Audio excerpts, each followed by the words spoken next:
Достар, сәлем. Бүгін сіздермен ерекше тіске басатын рецептісімен бөлісемін. Алдымен сырымызды, морковь, зеленый лук, болгарский перецті уақтап турап аламыз видеодағыдай. Одан кейін фаршымызды саламыз. Одан кейін кабачкимізді кесіп бастаймыз. Видеода көрсетілгендей кабачкиді жұқа қылып, пластинка қылып турайтын боламыз. Айта кетейін, кабачкаларыңыз нағыз жыртылып қалып жатқан жағдайда бағанағы начинканың үстіне қосып жіберсеңіздер болады. Осындай жұқа әдемі пластинка болып шығады.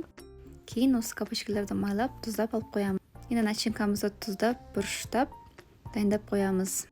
Магазинде осындай бездрожжевой слоеный тесто сатып алдым. Осыны жұқа қылып жайып аламыз. Видеода көрсетілгендей бірнеше бөліктерге бөлетін боламыз. Бағана майлап тұздап қойған кабачкиміздің суын осы начинкамыздың үстіне қоямыз. Жаңағы қамырымызды бірінші бөліктерге бөлдік қой, енді соны жұмыртқамен жабып шығамыз.